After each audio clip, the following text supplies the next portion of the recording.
हरे Krishna. Sorry, थोड़ा सा एक और हो गया। हम भगवत गीता के 12वें अध्याय में, जो कि भक्ति योग, बहुत ही सुंदर अध्याय है ये भगवत गीता का। इसका पहला श्लोक है। श्री अर्जुन अर्जुनोवाच एवं सतत युक्ता ये भक्ता सत्वाम पर्युपासते ये चापक्षर अव्यक्तम तेषाम के योग वित्त तमः।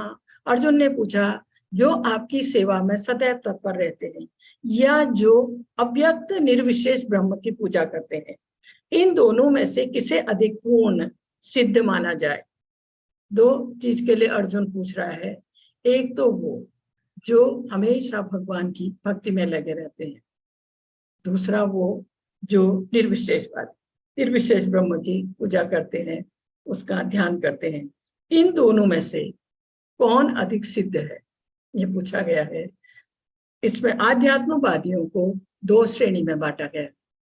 एक तो है जो साकार रूप में भक्ति कर रहे हैं, सगुणवादी। दूसरा है जो भगवान का ध्यान करते हैं निराकार रूप में, निर्विशेषवादी। तो यहाँ दोनों के लिए अर्जुन पूछ रहा है, इन दोनों में से श्रेष्ठ कौन है। असल में जो साकार रूप में भक्ति कर रहा है भगवान की, जो भगवान का भक्त है, वो पूरी अपनी शक्ति के साथ भगवान की भक्ति करता है। साकार रूप में उनकी सेवा करता है, उनकी खुशी के लिए हर कार्य करता है।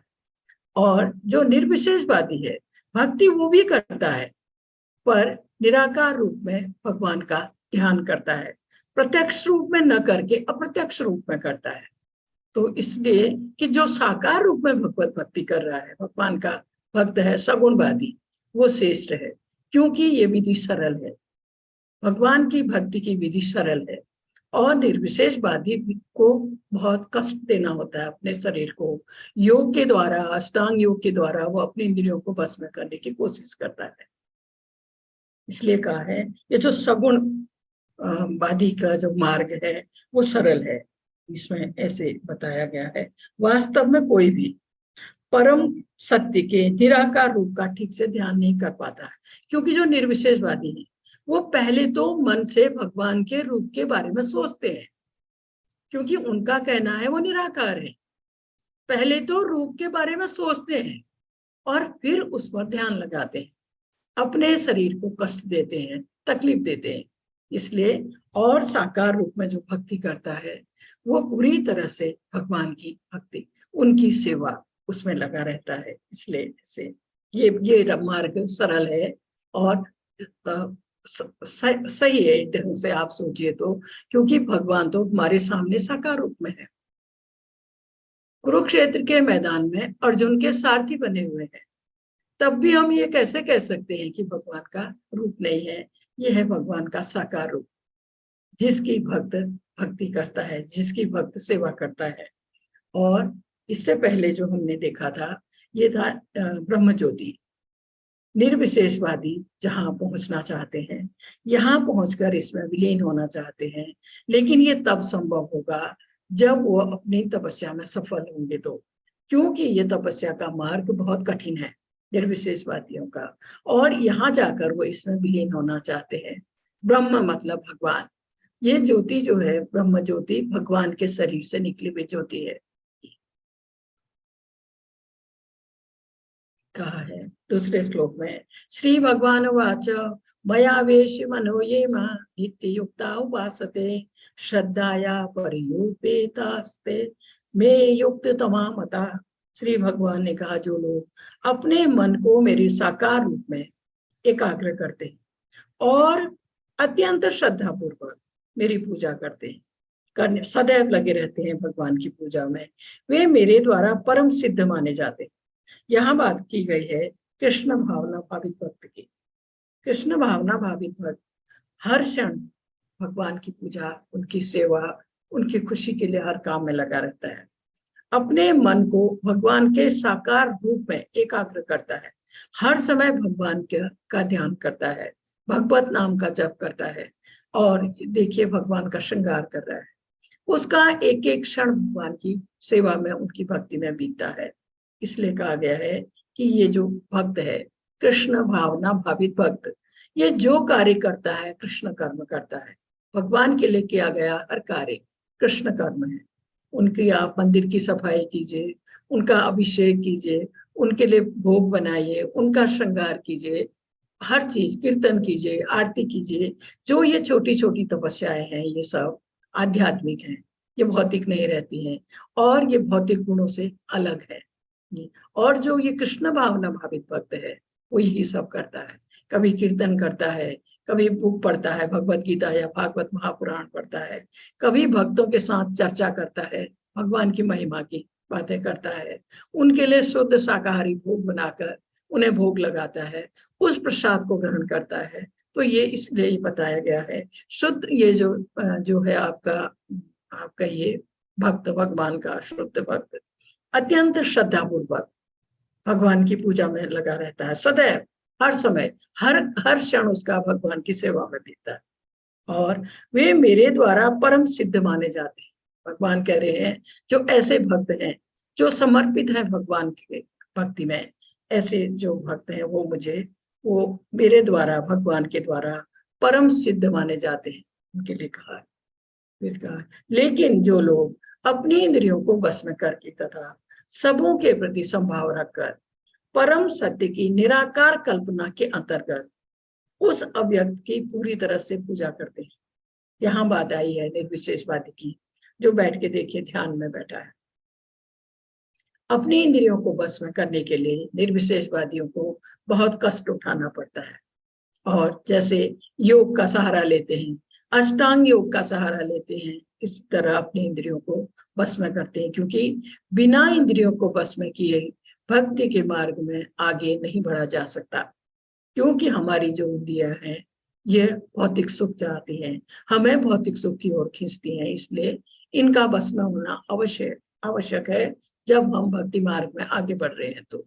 लेकिन जो सगुणवादी हैं, साकार रूप में भगवान की भक्ति करते हैं, उन्हें योग के द्वारा, अष्टांग योग के द्वारा या किन्हीं कृत्रिम साधनों से अपनी इंद्रियों को बस में करने की आवश्यकता नहीं है। जैसे जैसे वो भक्ति के मार्ग में आगे बढ़ते हैं उनकी इंद्रियां स्वतः उनके बस में हो जाती है। लेकिन निर्विशेषवादियों के साथ ऐसा नहीं है, उनको अपनी इंद्रियों को बस में करते हैं, वो कस देते हैं शरीर को। और फिर कहा है इंद्रियों को बस में करके तथा सबों के प्रति संभाव रखकर, सबके प्रति संभाव रखकर परम सत्य की निराकार कल्पना, परम सत्य कौन है? भगवान, भगवान की निराकार कल्पना के अंतर्गत उस अव्यक्त की पूरी तरह से पूजा करते हैं। एक तो उन्हें साकार रूप में नहीं मानते हैं, व्यक्त नहीं मानते हैं, अपने सामने नहीं मानते, अव्यक्त रूप में उनकी पूजा करते हैं निर्विशेषवादी, जो इंद्रियों की अनुभूति से परे। इंद्रियों की अनुभूति से परे कौन है? भगवान। सर्वव्यापी है, वो हर जगह पर है, कण कण में है, हमारे सामने भी है, हमारे अंदर भी विराजमान है, अकल्पनीय है, हमारी कल्पनाओं से कहीं बहुत ऊपर है, अपरिवर्तनीय, हर चीज यहाँ क्षणिक है, पर भगवान का कुछ भी परिवर्तनीय नहीं है। वो आप सोचिए हमेशा नवयौवन रहते हैं, उनको कभी बुढ़ापा नहीं आता है, उनके शरीर का कभी परिवर्तन नहीं होता है, क्योंकि वो आध्यात्मिक शरीर, वो वैसा ही रहता है, वो हमेशा नवयौवन रहते हैं और अचल तथा ध्रुव है, सत्य है। वे समस्त लोगों के कल्याण में संलग्न रहकर, हर व्यक्ति के कल्याण के लिए भगवान कह रहे हैं, वो रहकर अंततः मुझे प्राप्त करते हैं। ऐसे निर्विशेषवादी कल्याण में संलग्न रहकर अंततः आखिरी में मुझे प्राप्त करते हैं। अगर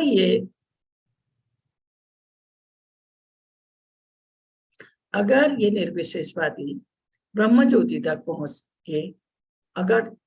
गए तो, अगर तब पहुंचेंगे जब इनकी तपस्या में सफल होंगे, तो अगर ये वहां पहुंचकर, ब्रह्म ज्योति में पहुंचकर भी भगवान की भक्ति करते हैं तो तब ये ब्रह्म वहां जा सकते हैं भगवत धाम। नहीं तो, क्योंकि मोक्ष दोनों को मिलता है, सगुणवादी को भी, ये आपके निर्विशेषवादी को। लेकिन सगुणवादी जो है भगवान का भक्त, वो भगवत धाम जाएगा, निर्विशेषवादी जो है ब्रह्म ज्योति में विलीन हो जाएगा। और वहां पहुंचकर भी इनको डर बना रहता है फिर से पृथ्वी में ना गिर जाए, इस भौतिक जगत में ना आ जाए, फिर से ये डर इनको बना रहता है। वहां पहुंचकर भी अगर ये भगवत भक्ति करने लगते हैं तो ये फिर भगवत धाम जा सकते हैं, नहीं तो नहीं। फिर कहा है क्लेशो अधिक तरस्तेषां अव्यक्ता सक्त चेतसां अव्यक्ता ही गतिर दुखम देह वधिर्वाप्यते। जिन लोगों के मन परमेश्वर के अव्यक्त निराकार स्वरूप के प्रति आसक्त है, उनके लिए प्रगति कर पाना अत्यंत कष्टप्रद है। देहधारियों के लिए उस क्षेत्र में प्रगति कर पाना सदैव दुष्कर होता है। ये फिर से निर्विशेषवादियों के लिए कहा गया है। इसमें इस श्लोक में ज्ञान योग तथा भक्ति योग दोनों में अंतर बताया गया है। निर्विशेषवादी जो जो रास्ता अपनाते हैं उसको आप ज्ञान योग समझिए। ज्ञान योग तथा भक्ति योग में निश्चित अंतर। ज्ञान योग का पथ अत्यंत कष्टकारक है। जो निर्विशेषवादी जिस मार्ग को अपनाते हैं वो कष्टकारक है। भक्ति योग भगवान की प्रत्यक्ष सेवा होने के कारण सुगम है, सरल है। भक्ति योग जो हम करते हैं साकार भगवान की भक्ति, उसके लिए कहा है। देहधारी के लिए स्वाभाविक भी है। भक्ति योगी कृष्ण के विग्रह को पूज्य मानता है। मंदिर में मूर्ति पूजा सगुण पूजा है, क्योंकि भगवान को भौतिक गुणों के द्वारा प्रदर्शित किया जाता है, सजाया जाता है। कृष्ण भावनामत में व्यक्ति भगवान की भक्ति में लगा हुआ है, मात्र गुरु के पथ प्रदर्शन द्वारा, जैसा जैसा गुरु कहे वैसा करने से, मात्र गुरु के पथ प्रदर्शन द्वारा और भगवान की महिमा के श्रवण द्वारा, मात्र भगवान की महिमा के श्रवण द्वारा और भगवान को भोग लगाया गया प्रसाद, मात्र उस प्रसाद को खाने मात्र से ही, इसमें कहा है, सरलता से भगवान को समझ लेता है। ये तीनों चीजों से वो जो सगुणवादी है वो भगवान को समझ लेता है। इसी प्रकार जो लोग आध्यात्मिक साक्षात्कार के लिए निराकार विधि का अनुसरण करते हैं उनके लिए यह मार्ग कठिन है। वैदिक साहित्य से अव्यक्त स्वरूप को समझना होता है, इंद्रियातीत अनुभूतियों को समझना होता है। ये जो निर्विशेषवादी हैं उनके लिए ये मार्ग अत्यंत कठिन है, ऐसा कहा गया। ये तो सर्वाणि कर्माणि मयि सनश्य मत्परा अनन्ये नैव योगेन माध्यायन्त उपासते तेषामहं समुद्धर्ता मृत्यु संसार सागरा भवामि न चिरात् पार्थ मय्यावेशित चेतसा। जो अपने सारे कार्यों को मुझ में अर्पित करके तथा अविचलित भाव से मेरी भक्ति करते हुए मेरी पूजा करते हैं और अपने चित्तों को मुझ पर स्थिर करके निरंतर मेरा ध्यान करते हैं, और उनके लिए हे पार्थ मैं जन्म मृत्यु के सागर से शीघ्र उद्धार करने वाला हूं। भगवान कह रहे हैं, क्या हुआ प्रभु जी, आप बाहर हो गए?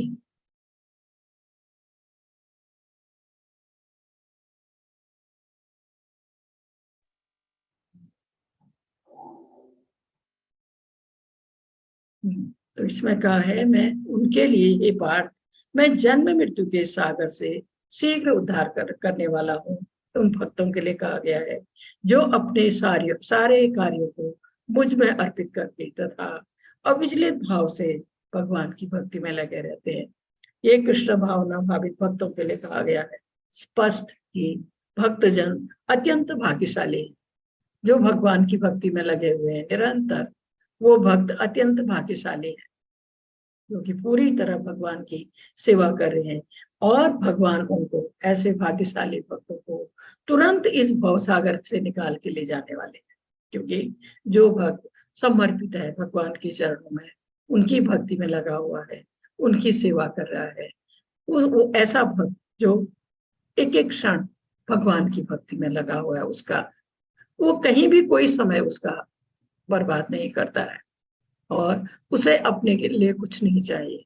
वो जो करता है भगवान की खुशी के लिए करता है, उनकी सेवा में, तो उनकी भक्ति में।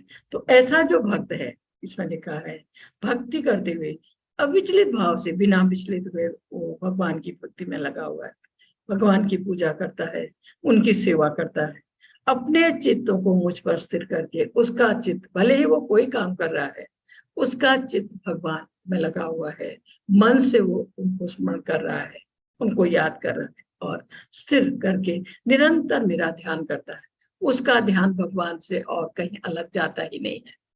ऐसा परम भक्त उनके लिए भगवान कह रहे हैं, उनके लिए जो ऐसा भक्त है, निरंतर ध्यान में है, उसके लिए पार्थ मैं जन्म मृत्यु के सागर से शीघ्र उद्धार करने वाला हूं।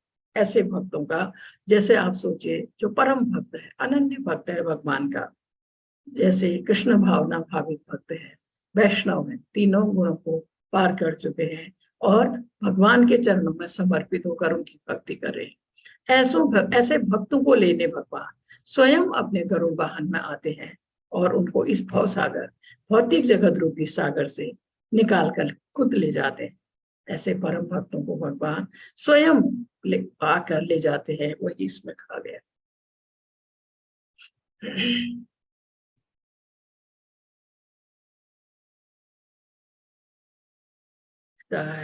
मयेव मन आधास्त्व मयि बुद्धि निवेशय निवश्यसि मय्येव अतः ऊर्ध्वं न संशयः। मुझ भगवान में अपने चित्त को स्थिर करो और अपनी सारी बुद्धि मुझ में लगाओ, इस प्रकार तुम निसंदेह मुझ में सदैव वास करोगे। इतना अच्छे से बताया है आज, क्योंकि यह भक्ति का पूरी तरह समर्पित भक्ति का चैप्टर है। जो भगवान कृष्ण की भक्ति में रत रहता है, भगवान का अनन्य भक्त, उसका परमेश्वर के साथ प्रत्यक्ष संबंध रहता है। जो पूरी तरह समर्पित होकर उनकी भक्ति कर रहा है, उसका भगवान के साथ प्रत्यक्ष संबंध होता है। भक्त कभी भौतिक धरातल पर नहीं रहता है। इसमें कहा है वो सदैव कृष्ण में वास करता है। भगवान का परम भक्त, अनन्य भक्त इस भौतिक धरातल पर नहीं रहता, वो हमेशा भगवान में वास करता है। जब भक्त हरे कृष्ण मंत्र का कीर्तन करता है, जैसे हम महामंत्र का जप करते हैं, वैसे ही जब वो कीर्तन करता है तो कृष्ण तथा उनकी अंतरंगा शक्तियां उसकी जीभ पर डांस करती। भक्त जब महामंत्र का कीर्तन कर रहा है, परम भक्त, अनन्य भक्त भगवान का, तो भगवान तथा उनकी अंतरंगा शक्तियां उसकी जीभ पर नृत्य करती है, डांस करती है। भगवान और उनकी अंतरंगा शक्तियां कीर्तन जब करता है तब जिह्वा पर नाचते रहते हैं। जब भक्त भगवान को भोग लगाता है तो भगवान प्रत्यक्ष रूप में उसको ग्रहण करते हैं। भोग तो हम लोग भी लगाते हैं, पर हमें तो पता ही नहीं लगता है भगवान ने कभी इसे स्वीकार किया भी या नहीं, हम नहीं जानते इस चीज को। पर जो भगवान का ऐसा अनन्य भक्त भोग लगाता है तो वो प्रत्यक्ष में भगवान उसको ग्रहण करते हैं, सचमुच में हुआ। क्योंकि औरों को हमें पता नहीं लगता है, क्योंकि जैसे थाली जाती है, अगर वो स्वीकार भी करते हैं तो भी जैसी थाली जाती है हमको वैसे ही मिलती है, हम नहीं जान पाते। पर भगवान का जो अनन्य भक्त है, उसका भोग लगाया गया भगवान प्रत्यक्ष रूप से ग्रहण करते हैं। दिखता है उसको कि भगवान ने प्रसाद ग्रहण किया है। उस जूठन को फिर वो खाता है और भगवान का जो जो जूठन वो खाता है, उससे उच्छिष्ट उसको खाकर वो कृष्णमय हो जाता है। जो इस प्रकार सेवा में नहीं लगता, वह नहीं समझ पाता कि यह सब क्या है। ये सब भगवान का भक्त समझ सकता है, दूसरा कोई नहीं समझ पाता। अथ चित्तम समाधातुं न शक्नोषि मया स्थिर अभ्यास योगेन तत्त्वं मामिच्छाम तुम धनंजय।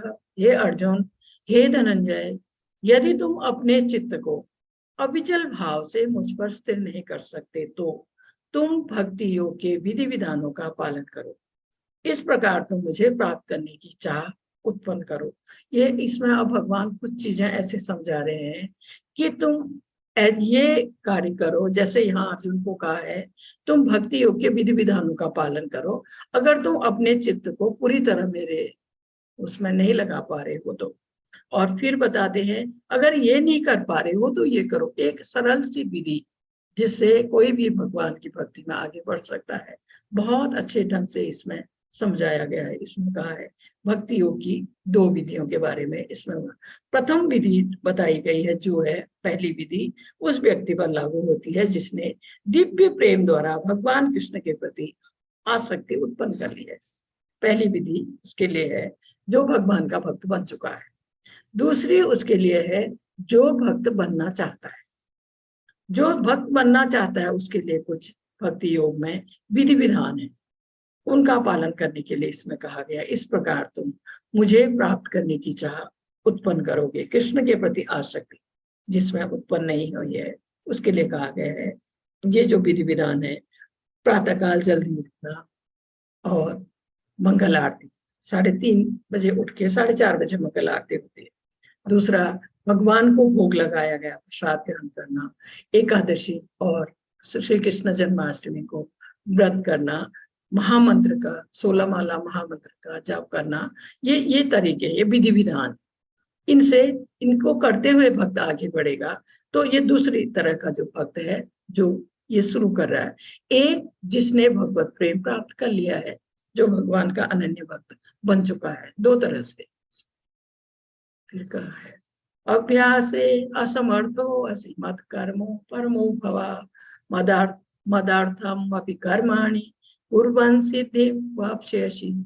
यदि तुम भक्ति योग के विधि विधानों का भी अभ्यास नहीं कर सकते तो मेरे लिए कर्म करने का प्रयत्न करो, क्योंकि मेरे लिए कर्म करने से तुम पूर्ण अवस्था सिद्धि को प्राप्त होगे। इसमें कहा है एक चीज को समझाया गया है कि मनुष्य में कृष्ण भावनामृत के प्रचार हेतु सहानुभूति होनी चाहिए, क्योंकि भक्त घूम घूम के प्रचार करते हैं भगवत भक्ति का, भगवान की। इसके लिए अनेक लोग भक्त हैं जो प्रचार कार्य में लगे हुए हैं, कई भक्त हैं ऐसे, और वो चाहते हैं कि जो भौतिक उसमें पूरी तरह से डूबे हुए हैं उनको पता लगे, भगवत भक्ति करके वो इससे निकल सकेंगे, इसलिए वो घूम घूम के भगवत नाम का प्रचार करते हैं। इसमें उनका है, उसके प्रति हमें सहानुभूति होनी चाहिए, उन्हें सहायता की आवश्यकता होती है।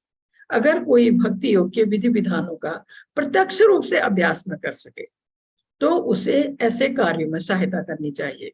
प्रत्येक प्रकार के प्रयास में भूमि चाहिए, पूंजी चाहिए, संगठन चाहिए तथा श्रम की आवश्यकता होती है। अगर किसी के पास पर्याप्त धन है तो वह व्यक्ति मंदिर निर्माण या प्रकाशन में सहायता कर सकता है। यदि कोई अपने कर्म फल को नहीं त्याग सकता तो कम से कम उसका कुछ प्रतिशत कृष्ण भावनामृत के प्रचार में तो लगा सकता है।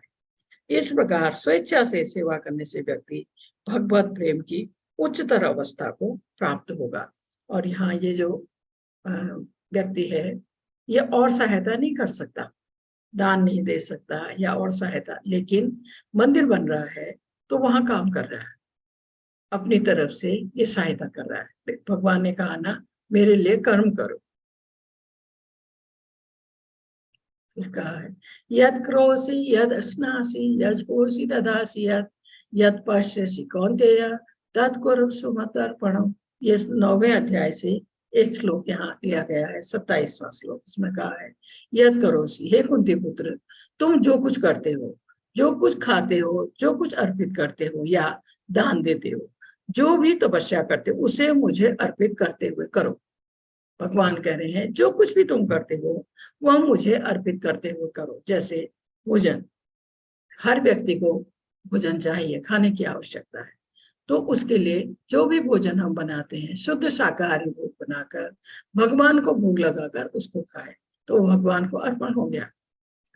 जो कुछ भी अर्पित करते हो या दान देते हो, जो भी दान देते हो, भगवान कह रहे हैं मुझे तो जो भगवान के भक्त भक्ति के प्रचार में लगे हुए उनको दान की आवश्यकता है, उनको दान करना। क्योंकि ये पक्का हमको पता होना चाहिए जो दान हम कर रहे हैं वो शुद्ध पात्र को करें।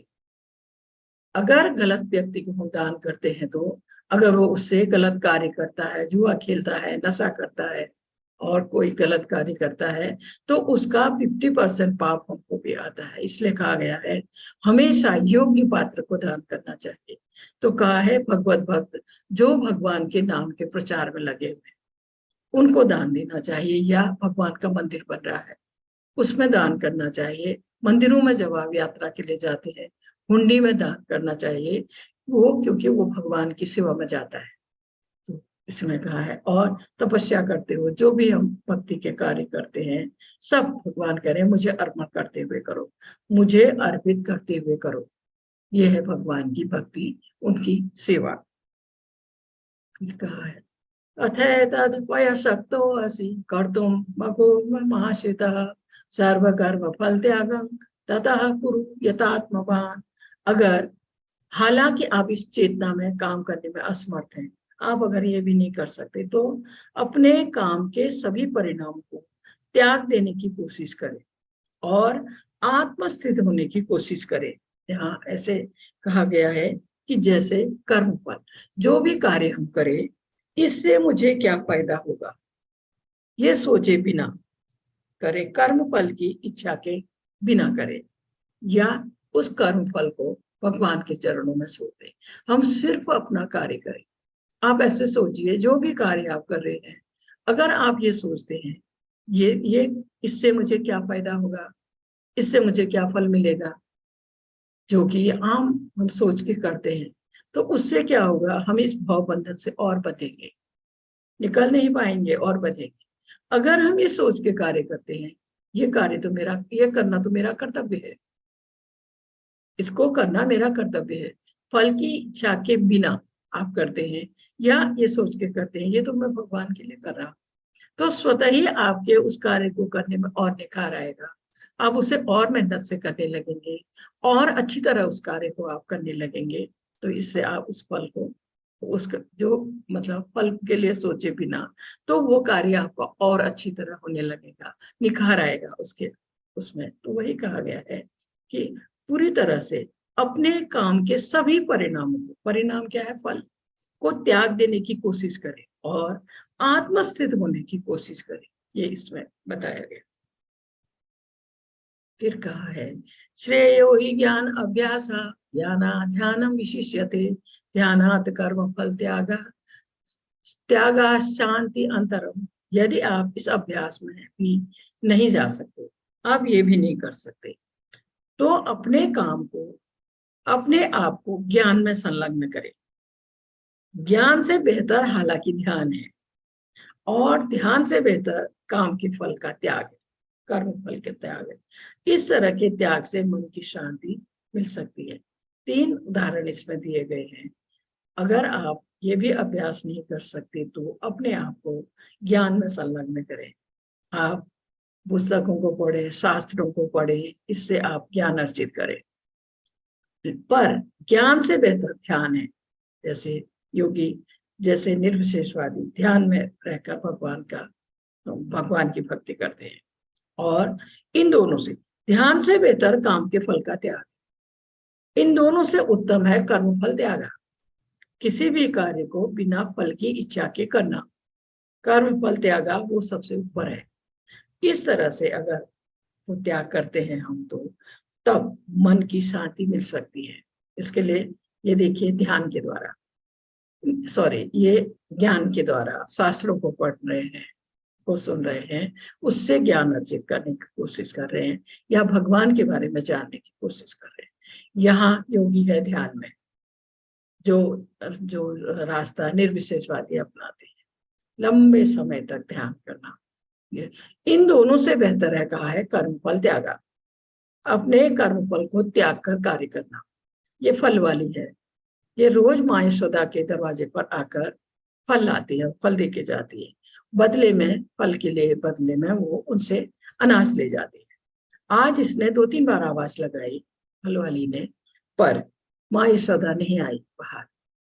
तो इतने में भगवान आए, फल वाली के पास पहुंचे, तो फल वाली उन्हें देखकर विभोर हो गई है, इतनी खुश हो गई है, वो ये भी भूल गई कि वो यहाँ क्यों आई।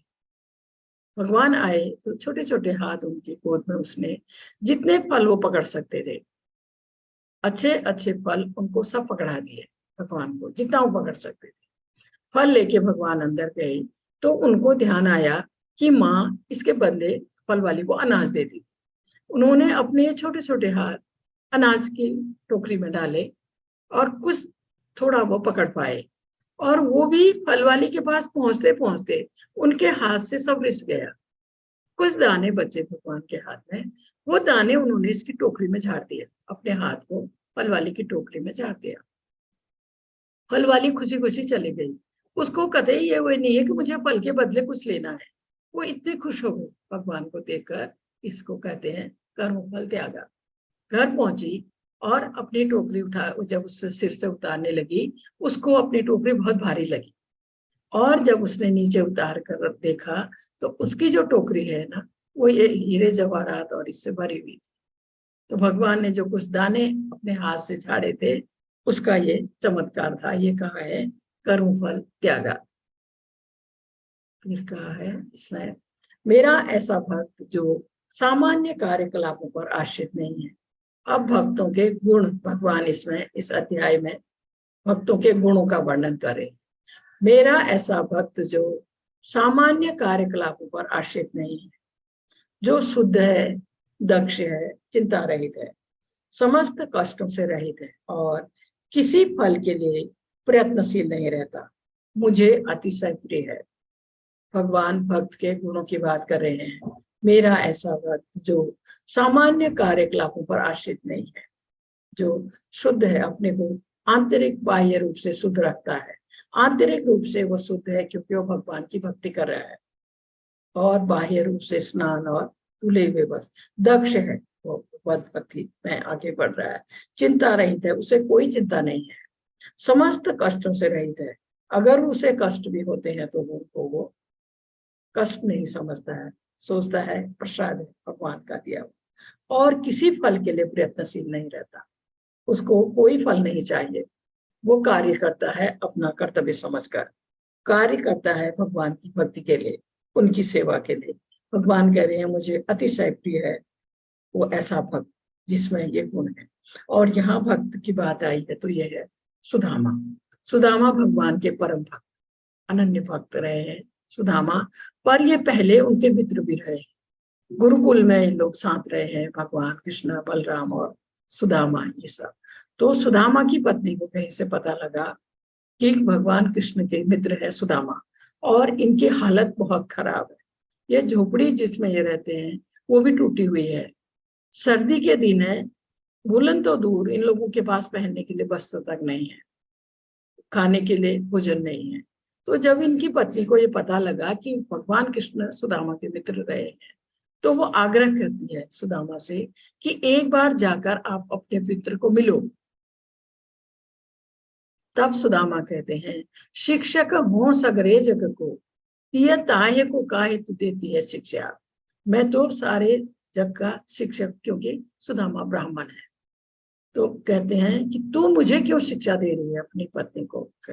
जो तप के परलोक सुधारत, संपत्ति की तिनको नहीं इच्छा। कहते हैं जो तपस्या करके अपने दूसरे आने वाले जीवन को सुधारना चाहता है, उसको धन की कोई इच्छा नहीं होती है। मेरे ही ये हरि के पद पंकज, मेरे हृदय में भगवान के चरण कमल है, या मैं हमेशा हृदय से भगवान को याद करता हूँ।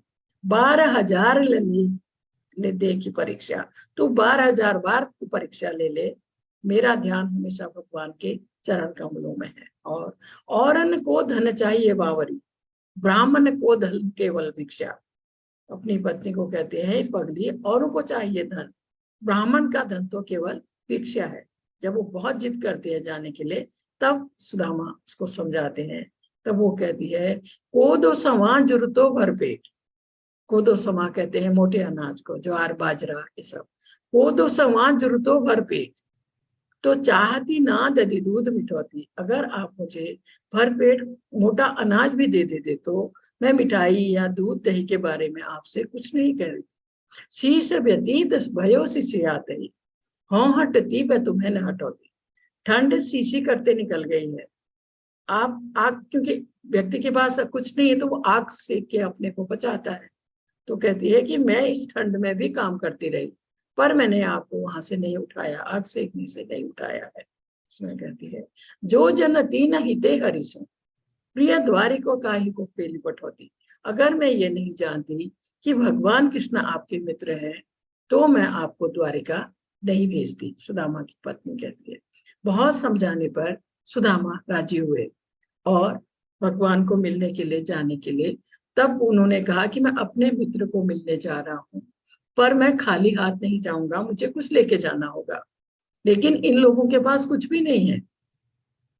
सुदामा की पत्नी ने अगल बगल से एक एक मुट्ठी चावल लेकर एक पोटली बनाई और वो सुदामा को दी। सुदामा उसको लेकर द्वारिका के लिए चल पड़े, क्योंकि पहले ना तो कोई सवारी कुछ नहीं थी जाने के लिए, पैदल या घोड़ा गाड़ी। तो सुदामा पैदल चल दिए द्वारिका के लिए। जब वो द्वारिका पहुंचे तो द्वारपाल के पास गए। वो द्वारिका के वैभव को देखकर चकाचौंध थे उनको, क्योंकि उन्होंने भगवान कृष्ण के वैभव को पहली बार ऐसे देखा था। द्वारपाल के पास गए तो वो द्वारपाल को बताया मुझे भगवान से मिलना है। तो वो सीधा भगवान के पास गया द्वारपाल। उसने जैसा वर्णन किया वो मैं आपको बताती हूँ। शीश पगा न जगा तन में, प्रभु आने को जाए बसों के ही गामा। उसके सिर पर पगड़ी नहीं है और अच्छे वस्त्र नहीं है वो, और आपके यहाँ कोई आया है। शीश पगा न जगा तन में, प्रभु जाने को आने को जाए बसों के ही गामा। धोती फटी सिलटी दुपटी, और पायन को न उपान श्यामा। जो धोती उसने पहन रखी है फटी है, उसमें सिलवटे हैं और उसके पैरों में कुछ नहीं है, न जूता न चप्पल। द्वार खड़ो द्विज दुर्बल, एक दरवाजे पर एक दुबला पतला ब्राह्मण खड़ा है। द्वार खड़ो द्विज दुर्बल, एक रह्यो चकी सो वसुधा अभिरामा। आपके वैभव को देखकर आश्चर्यचकित है। दुबला पतला ब्राह्मण एक दरवाजे पर खड़ा है। पूछत दीन दयाल को धाम, बतावत अपना नाम सुदामा। वो आपको पूछ रहा है और अपना नाम सुदामा बता रहा है। इतना सुनते ही भगवान खुद दौड़ पड़े सुदामा को अपने महल में लाने के लिए। भगवान को बहुत दुख हुआ सुदामा की हालत देखकर, क्योंकि भगवान तो अंतर्यामी है ना, वो तो सब जानते हैं। पर वो इंतजार कर रहे थे कि सुदामा उनको मिलने आए। भगवान चाह रहे थे कि वो उनको मिलने आए। और जब सुदामा की दशा उन्होंने देखी तो भगवान के आंखों से आंसू निकल आए। इसमें कहा है कि देख सुदामा की दीन दशा, करुणा करके करुणा कर रोए। पानी परात को हाथ छुयो नहीं, नैनन के जल से पग धोए। क्योंकि सुदामा ब्राह्मण है इसलिए भगवान ने उनके पैर धोए। तो कहते हैं कि उनको इतना दुख हुआ सुदामा को देखकर कि उन्होंने अपने आंसुओं से उनके पैर धो दिए। और सुदामा कुछ दिन रुके भगवान के पास। इस बीच में सुदामा ने अपनी दशा के बारे में कुछ बात नहीं की, क्योंकि सुदामा को तो कुछ चाहिए ही नहीं था। वो तो परम भक्त थे भगवान के, अनन्य भक्त। उनको भगवान की भक्ति के सिवा कुछ नहीं चाहिए था सुदामा को। और जब यहाँ कोई बात इन दोनों के बीच में इस बारे में नहीं हुई। जब सुदामा अपने घर के लिए लौटे कुछ दिन रहकर, तो उन्होंने मन में सोचा सुदामा ने कि मुझे तो कुछ नहीं चाहिए, पर पत्नी ने जो इतनी जिद करके मुझे भेजा था, अब वो मुझसे पूछेगी तो मैं उसे क्या जवाब दूंगा। ऐसा सोचते हुए भगवान ये सुदामा चलते रहे। और जब ये अपने घर के पास पहुंचे तो सुदामा को लगा कि मैं सोचते सोचते दोबारा से द्वारिका पहुंच गया हूं। ऐसा सुदामा को आभास हुआ, क्योंकि सुदामा के आने तक भगवान ने जिस जगह इनकी टूटी झोपड़ी थी उस जगह भव्य महल खड़े थे। पूरी तरह से द्वारिका जैसा ही बना दिया था सुदामा के रहने की जगह को। और जब इनकी पत्नी आई सुदामा लौटने लगे कि मैं तो सोचते सोचते दोबारा से द्वारिका पहुंच गया। और वो लौटने लगे, उनकी पत्नी ने देखा वो आई। सुदामा ने अपनी पत्नी को नहीं पहचाना। पूछा आप कौन हैं, क्योंकि जिसके पास पहनने को वस्त्र नहीं थे वो रेशमी साड़ी पहने हुए थी, सोने के गहने पहने हुए थी। उनको सुदामा ने नहीं पहचाना। पूछा आप कौन हैं। तब सुदामा की पत्नी उनको ले गई वहां से महल के अंदर। वो ही नहीं, जिन लोगों से सुदामा की पत्नी ने थोड़ा थोड़ा चावल लिया था उन लोगों के भी महल खड़े थे। भगवान ने सबके वैभव से भर दिया था सुदामा के लौटकर आने तक। फिर कहा है इसमें जो किसी से द्वेष नहीं करता। भगवान भक्त के गुणों के बारे में बता रहे हैं। ऐसा भक्त जो कभी किसी से द्वेष नहीं करता, लेकिन सभी जीवों का दयालु मित्र है। ऐसे भक्त का कोई शत्रु नहीं, सब उसके मित्र हैं। जो अपने को स्वामी नहीं मानता, अपने को स्वामी नहीं मानता, दासानुदास मानता, दासों का भी दास मानता है। मिथ्या अहंकार से मुक्त है, उसमें कोई अहंकार नहीं। जो सुख दुख में संभाव रखता है, सुख हो तो खुशी से उछलता नहीं, दुख हो तो रोता नहीं है, एक समान समझता है, सहिष्णु है, सदैव आत्मतुष्ट रहता है, खुश रहता है, आत्म संयमी है, उसमें संयम है, सहन करने की शक्ति है, तथा जो निश्चय के साथ मुझ में मन तथा बुद्धि को स्थिर करके भक्ति में लगा रहता है, ऐसा भक्त जो पूरी तरह, जिसका मन भगवान की भक्ति में लगा हुआ है, स्थिर है, पूरी तरह से भगवान की भक्ति में है, इसमें कहा है ऐसा भक्त मुझे अत्यंत प्रिय है। भगवान कह रहे हैं ऐसा भक्त मुझे अति प्रिय है। और फिर कहा है जिससे किसी को कष्ट नहीं पहुंचता, जो किसी को कष्ट नहीं देता है, तथा जो अन्य किसी के द्वारा विचलित नहीं किया जा सकता, क्योंकि वह समर्पित होकर भगवान की भक्ति कर रहा है। कोई कोशिश भी करे तो उसको इस पद से विचलित नहीं कर सकता। जो सुख दुख में, भय तथा चिंता में संभाव रखता है, सुख हो दुख हो, भय हो या चिंता हो, सब में वो संभाव रखता है, वह मुझे अत्यंत प्रिय है। भगवान कह रहे हैं ऐसा भक्त मुझे अत्यंत प्रिय है। यहाँ भक्तों के गुण आए हैं, जो न कभी हर्षित होता है और न शोक करता है, न बहुत खुश होता है और न दुखी होता है, जो न पछताता है न इच्छा करता है। उसको वो ना ही किसी चीज की इच्छा करता है, पूरी ना होने पर ना पछताता है, तथा सुख तथा अशुभ दोनों प्रकार की वस्तुओं का परित्याग कर देता है। कोई वस्तु उसके लिए शुभ है या अशुभ है, दोनों प्रकार की वस्तुओं का परित्याग कर देता है। ऐसा भक्त मुझे अत्यंत प्रिय है। ये जो वस्तुओं की बात आ रही है ये भौतिक वस्तुओं के लिए है, जिसमें कहा है ऐसा भक्त मुझे अत्यंत प्रिय है। जहाँ भक्त की बात आई है तो यहाँ प्रहलाद महाराज का जन्म असुर के परिवार में हुआ था। हिरण्याकश्यप के पुत्र थे प्रहलाद महाराज। हिरण्याकश्यप ने बचपन से ही उनको मारने का हर तरीका अपनाया, जहर दिया, पहाड़ी से फेंका, तेल की कढ़ाई में इनको डाला, अपनी बहन की गोद में रखकर चिता में आग लगाई, सब कुछ किया, पर हिरण्याकश्यप इनका एक बाल विवाह का नहीं कर सका, क्योंकि वो भगवान के भक्त हैं। भगवान अपने भक्त की हर तरह से रक्षा करते हैं। फिर कहा है जो मित्रों तथा शत्रुओं के लिए समान है। पहले तो ऐसे भक्तों के कोई शत्रु होते नहीं है, उनका सबके प्रति मित्रों जैसा व्यवहार रहता है। जो मान तथा अपमान, उनको आप इज्जत दीजिए, उनका सम्मान कीजिए या अपमान कीजिए, बराबर है उनके लिए। शीत तथा गर्मी, ठंड है या गर्मी है, और सुख तथा दुख, खुशी का अवसर हो या दुख का, यश तथा अभ्यस, उनका कोई तारीफ कर रहा है या उनको कोई गाली कर रहा है, सब चीजों में वो संभाव रखते हैं, उनके लिए सब बराबर है। असल कहने का मतलब है वो इस भौतिक उसमें है ही नहीं, वो भगवान की भक्ति करते हुए आध्यात्मिक जीवन जी रहे। जो दूषित संगति से सदैव मुक्त रहता है, दूषित संगति का मतलब है नास्तिक लोगों की संगति, जो भगवत भक्त नहीं है उससे वो अलग रहता है, दूर रहता है। जो सदैव मौन और किसी भी वस्तु से संतुष्ट रहता है, यहाँ मौन रहने का मतलब मौन धारण करने से नहीं है। ग्राम्य कथा जैसे 5 साल लोग बैठ के गपशप करते हैं, इसका उसका उसका, उससे वो दूर रहता है। वो बातें करता है तो भगवान के विषय वो चर्चा करता है भक्तों के बीच में, पर ये जो नास्तिक लोग हैं या जो अभक्त हैं उनके बीच में नहीं, उनके सामने वो मौन रहता है और वो हर किसी वस्तु से संतुष्ट रहता है, खुश रहता है हमेशा। जो किसी प्रकार के घर बार की परवाह नहीं करता, आप उसको महल में रख दीजिए या पेड़ के नीचे, उसके लिए ठीक है, बराबर है। जो ज्ञान में दृढ़ है, जो ज्ञानी है, जिसने शास्त्रों को पढ़ा है, जो भक्ति में संलग्न है, जो समर्पित है भगवान की भक्ति में, ऐसा पुरुष मुझे अत्यंत प्रिय है। भगवान कह रहे हैं ऐसा जो पुरुष है, ऐसा जो भक्त है, मुझे अत्यंत प्रिय है। भगवान का भक्त यहाँ एक और है, ये है आपके, उनका नाम है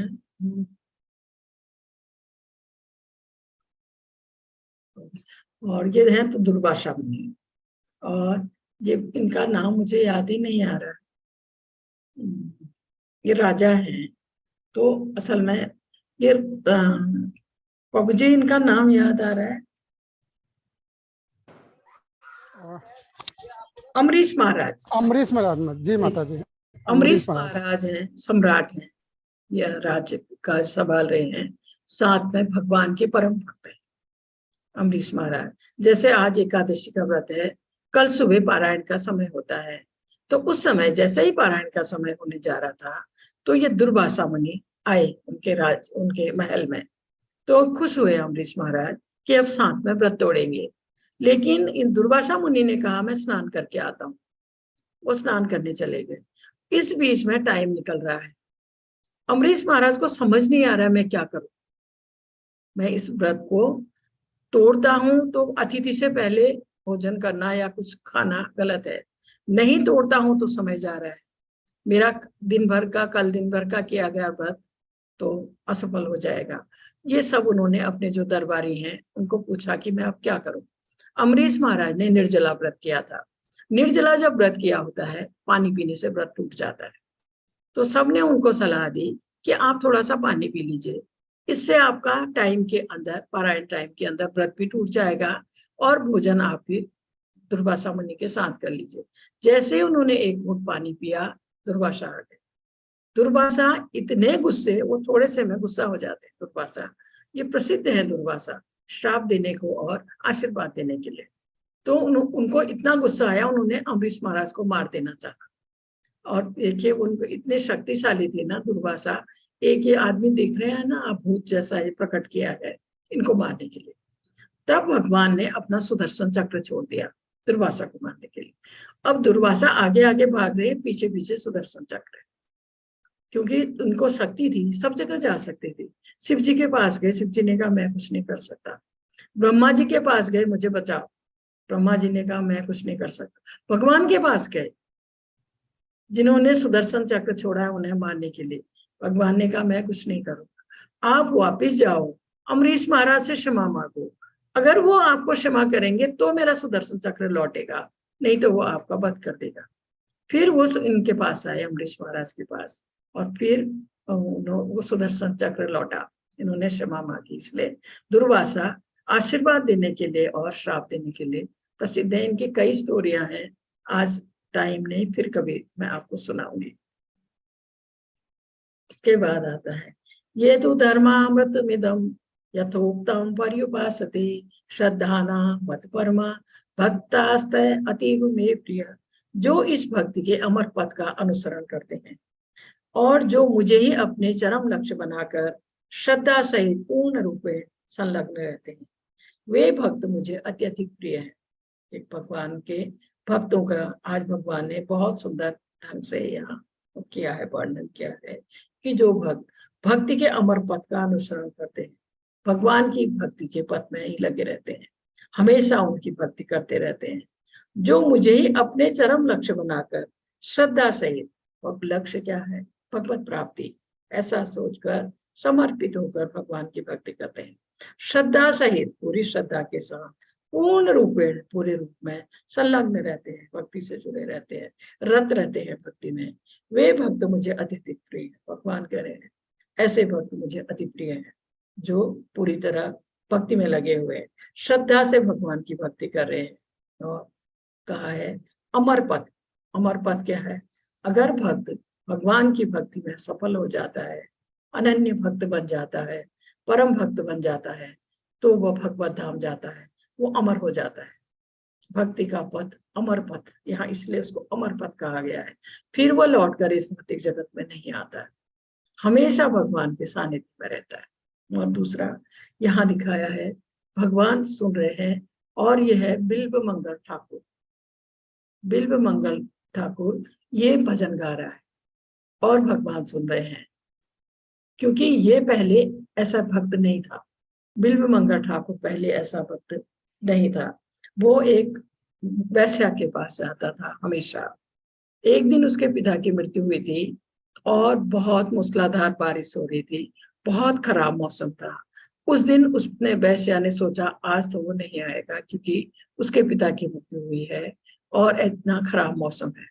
तो उसके बाद ये पहुंच गया, उसने दरवाजा खटखटाया, तो उसने बोला वैश्या ने कि इतना जो स्नेह तुम अगर भगवान से करते तो वो लौट गया। वहां से लौटा, थोड़ा आगे गया तो कोई एक सुंदर स्त्री जा रही थी, उसके पीछे पीछे चल दिया बहुत देर तक। फिर उसको भान हुआ कि ये सब मैं अपनी आंखों की वजह से, क्योंकि मुझे दिखता है ये सब, इसलिए मैं ये सब कर रहा हूँ। उसने किसी से पिन मांगी, पिन मांगकर अपनी दोनों आंखें फोड़ दी खुद। बिल्वमंगा ठाकुर ने और वृंदावन आके मंदिर के बाहर कीर्तन करने लगा। और इस तरह वो इतना अनन्य भक्त बन गया भगवान का कि आप देखिए वो कीर्तन कर रहा है और भगवान सुन रहे हैं। ऐसा परम भक्त बना भगवान का। इसमें प्रभुपाद जी के कुछ शब्द हैं इस अध्याय में। परम सत्य की जो निराकार धारणा वर्णित है उसकी संस्तुति उस समय तक के लिए की गई है जब तक मनुष्य आत्म साक्षात्कार के लिए अपने आप को समर्पित नहीं कर देता है। दूसरे शब्दों में जब तक उसे शुद्ध भक्त की संगति करने का अवसर प्राप्त नहीं होता तभी तक निराकार की धारणा लाभप्रद हो सकती है। परम सत्य की निराकार धारणा में मनुष्य कर्म फल के बिना कर्म करता है और आत्मा पदार्थ का ज्ञान प्राप्त करने के लिए ध्यान करता है। सौभाग्यवश यदि कोई शुद्ध भक्ति में सीधे कृष्ण भावना में संलग्न हो तो उसे आत्म साक्षात्कार के इतने सोपान पार नहीं करने होते। भगवत गीता के मध्य के 6 अध्यायों में जिस प्रकार भक्ति का वर्णन हुआ है वह अत्यंत हृदयगामी है। हरे कृष्णा। कृष्ण।